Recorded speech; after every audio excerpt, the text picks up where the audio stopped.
Hey guys, how you doing? This is Frank the Street Monk. Street Monk, guys. I've started my fast. I've started fasting since yesterday. So actually now it's almost 2 days. I want to go and weigh myself. Weigh myself. So just hang on here. I'm gonna walk out of here. It's bloody cool here today. Uh, I'm gonna walk out of here.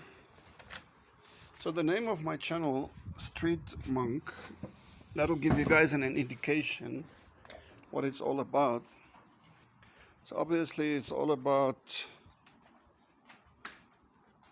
spirituality in the street, spirituality at home, spirituality in an entertainment place, just basically spirituality everywhere for everyone. Okay, so spirituality, what does that mean?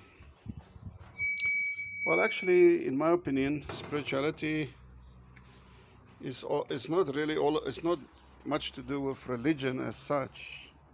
Not too much religion in spirituality, right? Let me open this gate.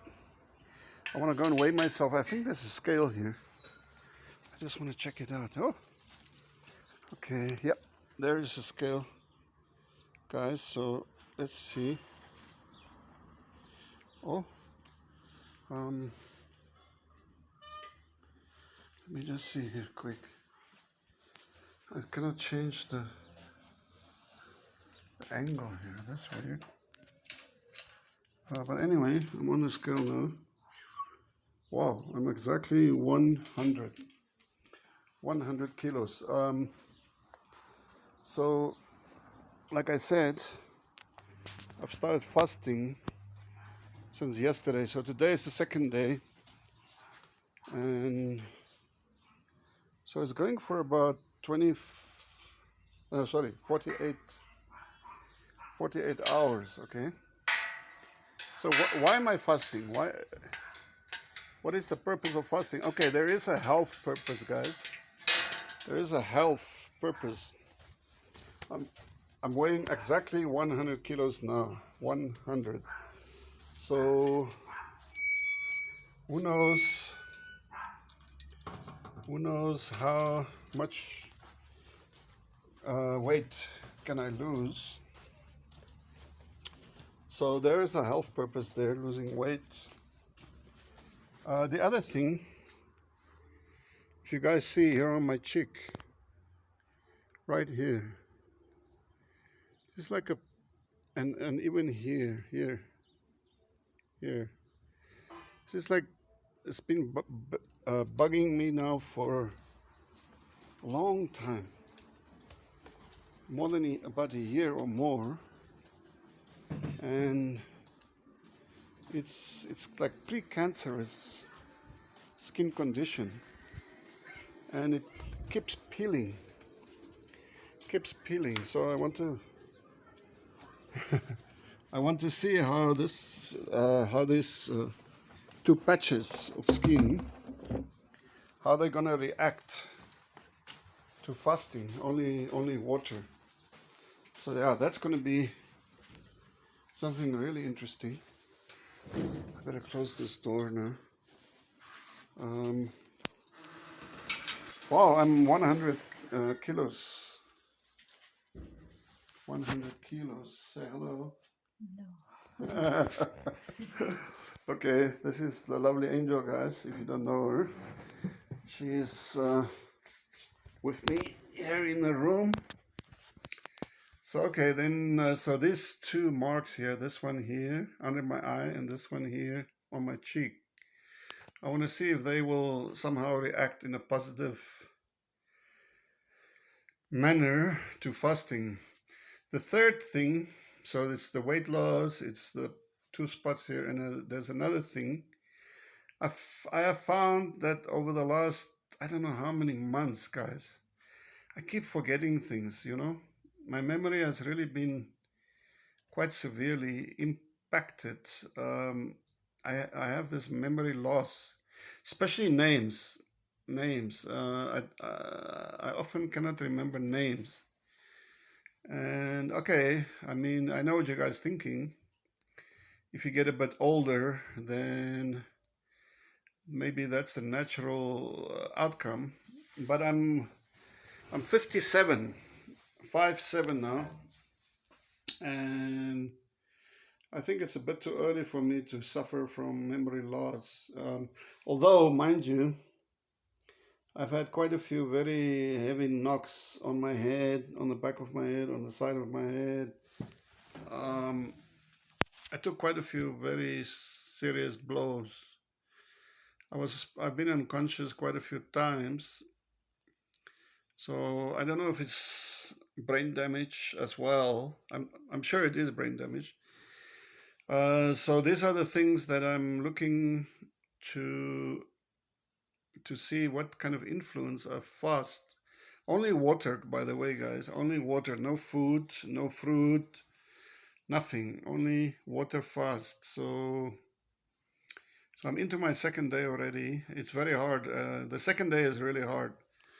The second day, the third day is quite hard. The fourth day should be getting a lot easier. So so I'm just waiting for the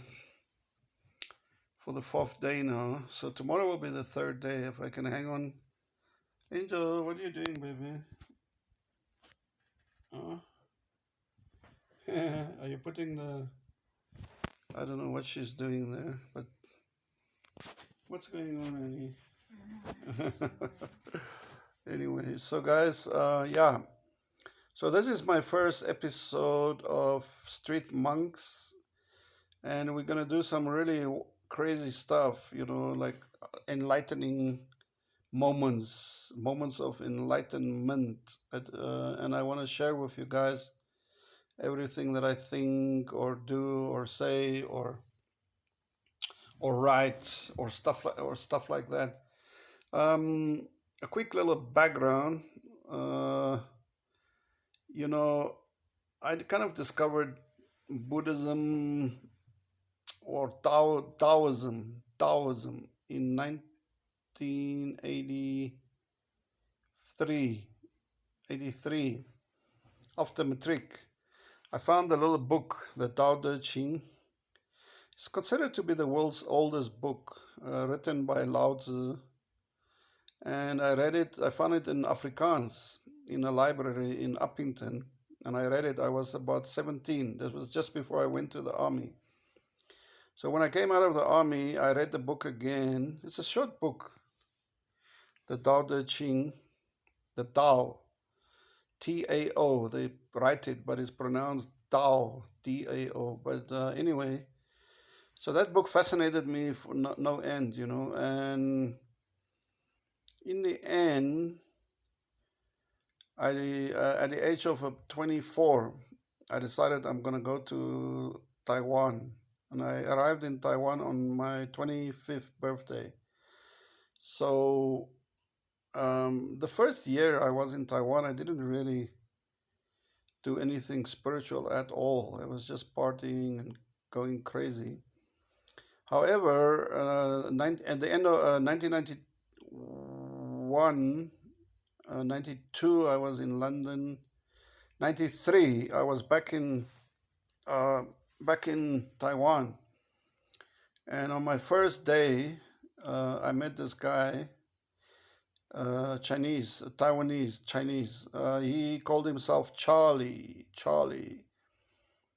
I basically arrived, empty-handed in Taiwan. I had very little money on me. I just got back from the airport.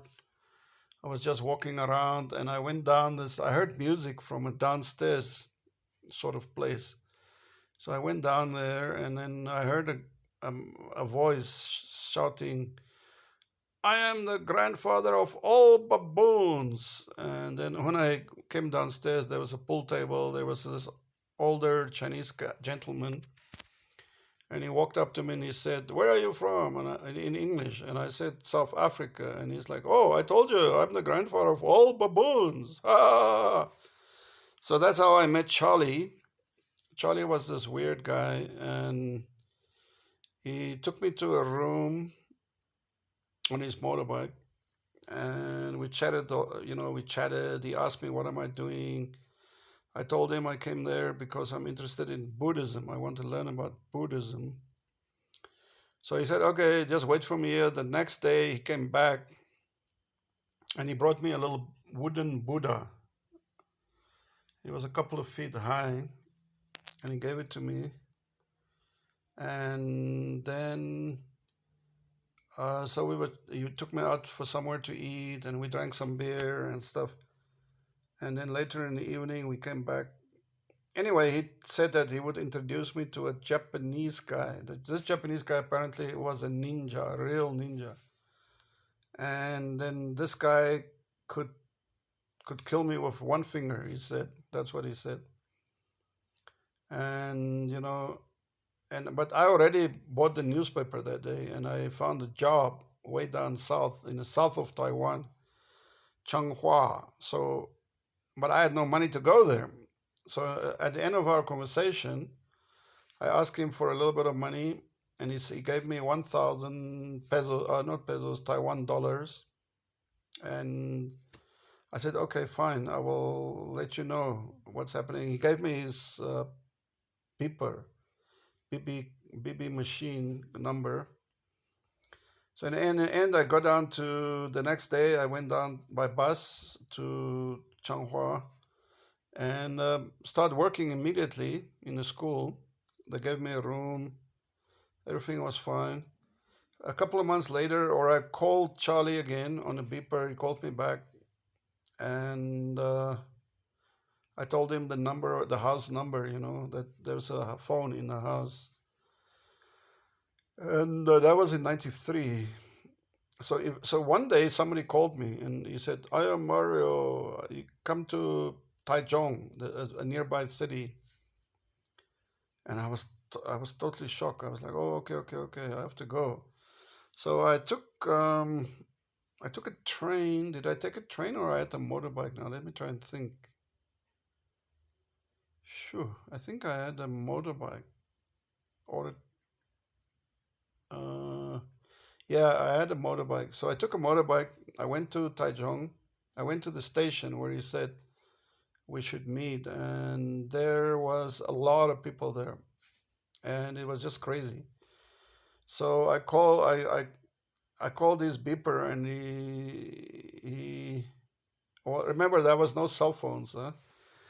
Um, anyway, or did he have a cell phone? He must have had a cell phone. Mario had a cell phone, so I called the cell phone using coins. And he said no, he moved away from the station. There are too many people. He's at his hotel. He gave me the name, in a Chinese name. I don't remember the name of it now, but I went there, and then in the lobby, I saw this shortish, not chubby, strong-looking guy in a black suit, and he was on the phone. He was on his cell phone, like a big brick, and he was walking, he was talking, and suddenly, and I just watched him, I didn't know what to say, and suddenly he stopped talking, he walked up to me, and he shook my hand, and he said, I'm Mario, come, and we walked out. There was a big car, and we got in the car, and we drove to a nearby pub, and he ordered two big beers in a mugs, and he said, before we start drinking, we have to breathe. He taught me how to breathe in a certain way. That would apparently that would stop any hangover or anything. So, and it was right. I didn't get any hangover. And we drank there, drank, and chatted. And he gave me a piece of pamphlet, Shaolin Temple, and he told me to keep this.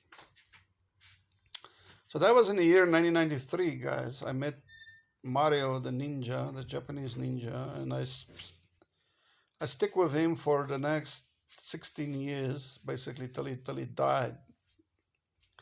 So yeah, I thought I'll just share this a little bit with you guys now. And so this is the second day of my fast. I'm gonna check this out. and this either side, see if it's going to adapt or not. I have no idea how long I'm going to fast. No idea at all. I cannot tell you guys. Could be 1 week, 7 days, could be 10 days, could be 12 days, could be 20 days.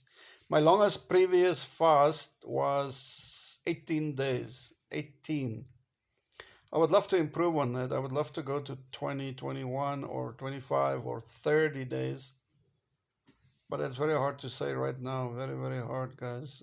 I don't know. I feel kind of weak already. Not weak, but you just feel hungry and not great. Okay, Angel. What are you doing, baby? Nothing. Nothing. Are you stopping eating? No. No, you want to keep eating? Yeah. For how long? Every day. So I think Angel is not going to help me to stop eating, guys. But I'm into my second day. By tomorrow, third day is pretty hard. Pretty hard. And then by the fourth day, it should be getting easier, guys. Okay, very cool, guys. Thank you so much for watching. This is our first video. Please like, subscribe, share, whatever you want to do. Thank you so much, okay? Amidofo. Amidofo. Thank you. Bye.